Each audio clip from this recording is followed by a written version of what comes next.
People don't realize how significant not only life is, but how significant our actions in life are, no matter who we are, and whether we're a ruler or whether we're somebody who's simply cleaning streets. Everybody's life is momentous because they were created by Allah subhanahu wa ta'ala and brought here for a purpose. And not only that, but when you look at what it took to bring one human life into existence, which is why the Quran reminds us, actually quoting the Jewish tradition, that to take one life is if that you killed all of humanity.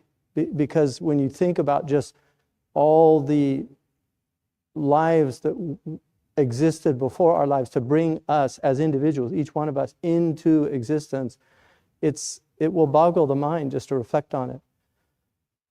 Of your two parents, and then there's 4, and then there's 8, and 16, and it just goes on and until you've got this massive amount of ancestors, and then they go back to, at a certain point, so they go out like this, but at a certain point they go back to the 2.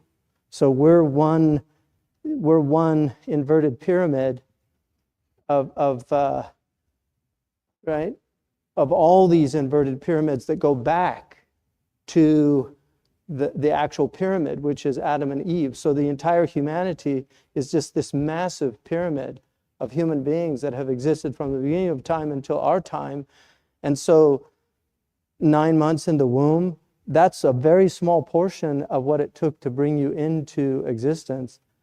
And so people don't realize the momentousness of life. And that's why to turn it into la'ib, to turn it into activity, playful activity, and play is part of life, but it's the first part of life. You're supposed to get out of it very quickly because children play as work. So that they're actually playing that's why in fitrah, not socially constructed, but in fitrah, most girls, not all girls, because there are tomboys, but most girls like to play with dolls because they see their mothers taking care of the baby. This is fitrah. So every traditional society has that quality. And so to pervert the fitrah of people and to try to take an anomalous element and make that the norm, it's called centralizing, the peripheral and peripheralizing the central. This is modern demonic theory, where everything's inverted. And that's one of the things that the Prophet ﷺ told us in the latter days, things would be inverted, what our tradition calls qalb al-haqa'iq. It's the inversion of realities. So fitrah suddenly is called a social construct. In other words, it's society that creates these things, not the natural, inherent, principial nature of the human being. And so they pervert human beings. And it creates a lot of confusion, and then you have all this mental illness and people unwell because they're not in nature. Like we are meant to be in nature, and so the more distant we get from our nature, the more unwell we get. And that's why this religion is called Deen al-Fitra, because it brings people back to that principial nature. One of the elements of our nature is to worship. If you study human history, human beings worship. You're going to worship something. If you don't worship Allah, you will worship something else or many things. And that's why the Prophet ﷺ talked about the devotees of clothes. Abd al-Qamisa, the people devoted to clothes. They're worshiping clothes. And their whole life is surrounded about clothes. And then there's people that worship their stomach. So their whole life is around food. And they put their whole life around food. And then there's people, it's all about power. And this is one of the really strange things about the modern period. It's so obsessed with this idea of power. Whereas in our tradition, we're more interested in powerlessness. Because we attribute all power to Allah.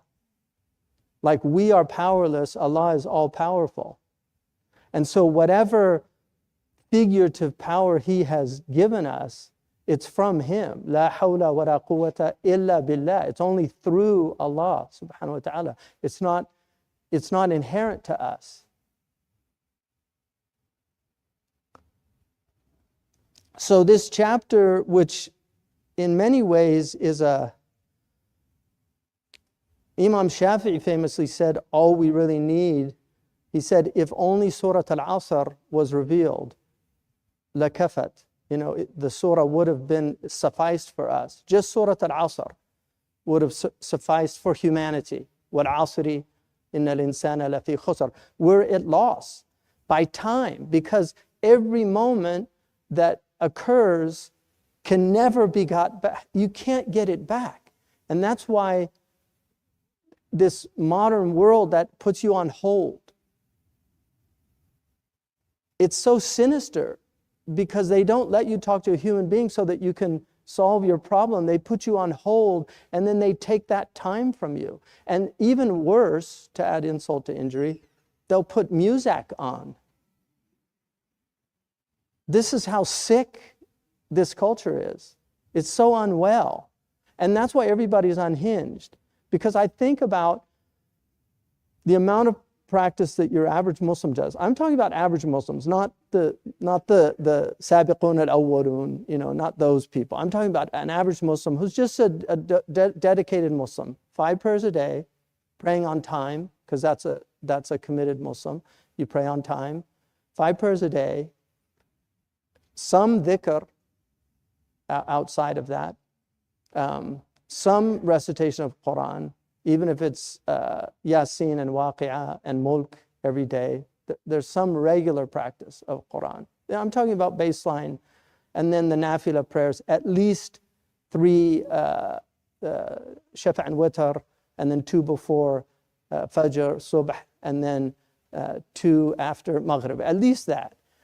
And yet, despite that, if you do that baseline, you will find yourself incredibly frustrated. And include in that also that you have a worldview that tells us how important patience is. Like your Lord tells you to be patient. So all those things. So what about all these people that don't have any of that? And then you wonder why people shoot up schools and why people completely lose it and do all these horrible things, because they're so unwell and they have no medicine. And one of the things, Sidi Ali al-Jamal, not the Egyptian, but the famous Moroccan, he said, he has a book called The Meaning of Man, Ma'na al-Insan. And he said in that book, and I think he took it from Ibn Ata'illah's Hikam, because in the Hikam of Ibn Ata'illah, he says that al-ibarat quds al-mustami'in, that words are the sustenance of the listeners.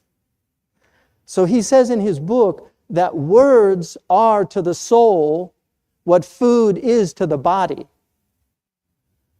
That the meaning that you live on is what nurtures your soul, just like the food that you eat nurtures your body.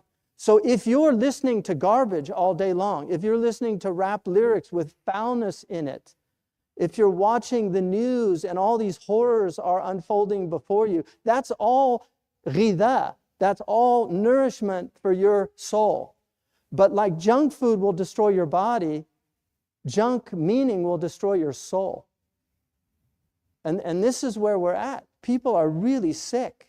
And you wonder why. It's amazing we're doing as well as we are, to be honest with you. As far as I'm concerned, like I told people, people think the Muslims are violent. With what you have done to this community in the last 500 years, it's a miracle how peaceful the Muslims are. It's a miracle.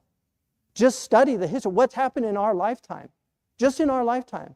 Afghanistan, over 1 million dead. Iraq, over 1 million dead. Yemen, tens of thousands. Syria, tens of thousands.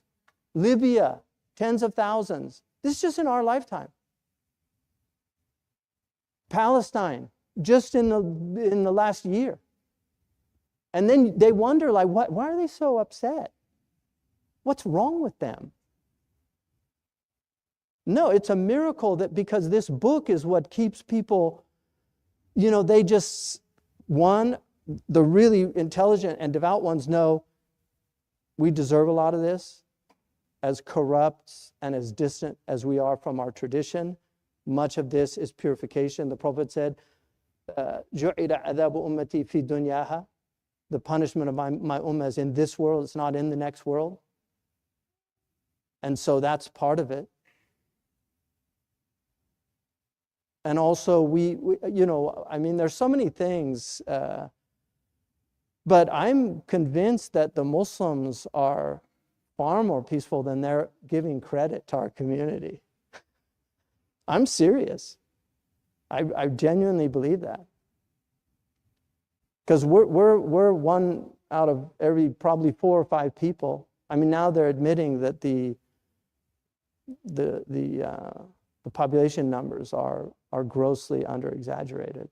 And the idea that we're the second largest religion. I mean, Europe, if they're calling that a Christian, Europe is Christian, they're empty. The churches are empty. Mosques are full. All over the Muslim world, mosques are full. So this, وَلَقَدْ خَلَقْنَا الْإِنسَانَ وَنَعْلَمُ مَا تُوَسْوِسُ بِهِ نَفْسُهُ. So reminding of our khalq, because this surah is about Yawm al-Qiyamah. It's about that Allah is qadir. First of all, qadir, Allah is capable of sending a warner and a messenger. So we're not deists or theists that believe in an impersonal God. We actually believe that in a God who, out of benevolence, sends people to explain to us. Because everything that we make of any sophistication, when you buy it, you get the operating manual. Now, one of the interesting things about human beings, nobody reads operating manuals. And then they get frustrated and try, especially men. Women are better at that than men are. But nobody reads operating manuals. You get a new car and there's a book, they give you a book. And then you just try to figure it out on your own. Pushing buttons and see which one turns this on or that on. This is a human condition. So Allah sent an operating manual, which are these books of Revelation, to tell us about this incredibly complicated creature. How you work. You have reason, you have emotion, you have appetites. They need to be aligned. They need to be ordered. And here's how you do it. One of the ways is fasting. To learn to control your appetites. Another is swallowing your anger. وَالْكَاظِمِينَ الْغَيْظَ, to learn to control your emotions so that you don't blow up. Literally and figuratively. Because some people now literally blow themselves up. They're so angry. So, and then how to operate this. How to make this function properly. So we have a whole understanding that comes with it. So the khalq of the insan is very important. And then that Allah knows the innermost soul of that human being. And then if you look again, the consistency of throughout the Quran, because Allah subhanahu wa ta'ala says, He gives the 7 stages of our creation, right? That Allah subhanahu wa ta'ala, لَقَدْ خَلَقْنَا الْإِنسَانَ مِنْ سُلَالَةٍ مِنْ طِينٍ, first stage. So our essential nature is mud and earth. Like if you look at the things that we are composed of, it's mud and earth.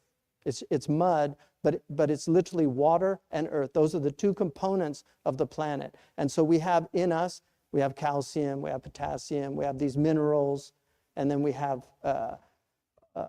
this amazing skeletal system and the muscles, the brain, all these things. And then ثُمَّ جَعَلْنَاهُ نُطْفَةٍ فِي قَرَارٍ مَكِينٍ. And then we put the human being as a nutfa, and the nutfa is the zygote, right?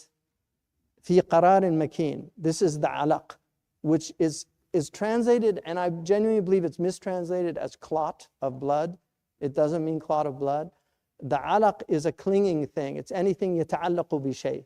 So when the zygote comes down into the womb, يتعلق, it embeds itself into the womb of the woman. So it literally يتعلق, and it's a perfect description of what it does. And this is all microscopic. You can't see this. We only know these things now. So the Quran is very accurate. And even Keith Moore, the embryologist, admitted that the Quran is really the first accurate picture of embryonic stages. And there was no access to this at the Prophet ﷺ's time. They believed in the homunculus, that there was a miniature human that just grew. This was a common belief, different views. So ثم خلقنا النطفة علقة. So that's the alaq comes alaqa. It just clings to it embeds itself. ثم خلقنا العلقة مضغة. And then it looks like a mudgha is a chewed lump of flesh. And if you look at it at this stage, and this all occurs in the first 40 days, that hadith was clearly misunderstood anybody who knows modern embryology knows. And there was a khilaf about the hadith, because there was an opinion that all happened in the first 40 days, even though it says thumma. But it's not 120 days, because it's way beyond that. Even by 42 days, you already have the fetus is developed, the beginning of the fetus, the embryo. And then so the فَخَلَقْنَا الْمُضْغَةَ, then the mudgha becomes عِظَامًا.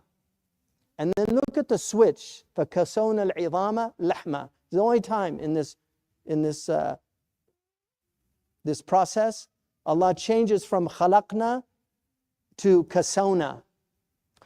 And Raghib Isfahani said, if you look at the difference between all those previous stages, they're stages of khalq, but the lahm, the flesh, is a clothing, because the thing about clothes, you can replace them. You can't replace bone. You actually have to implant bone from somewhere else. But lahm will grow back. So he says, kasawna al-'idhama lahma is an appropriate, because it's the kiswa. It's like because you can lose a piece and it grows back. Just like the cloth, you can replace the cloth like that. And then ثُمَّ أَنشَأْنَاهُ خَلْقًا آخَرَ. And this is the insha of the khalq akhar, is a new creation. And this is the rational human being, the human being that has aqal, which is different from all the other creatures. They have a type of intelligence, but not the intelligence that we've been given. That this is the intelligence that we've been given. It's a ثُمَّ أَنشَأْنَاهُ خَلْقًا آخَرَ فَتَبَارَكَ اللَّهُ أَحْسَنُ الْخَالِقِينَ. Glory or blessed is God, the best of creators. The best of creators. Ahsan. It's the best. It's the one done with the ihsan. ثُمَّ إِنَّكُمْ بَعْدَ ذَلِكَ لَمَيِّتُونَ. And then after that you will die. Like He's created us to die. So we have to go through this next stage. And like Maulana says, I was mineral, and then I died and became vegetable, and then I died as vegetable and became animal, and then I died as animal and became human, and I will die as a human and become an angel. What have I ever lost by dying? It just gets better.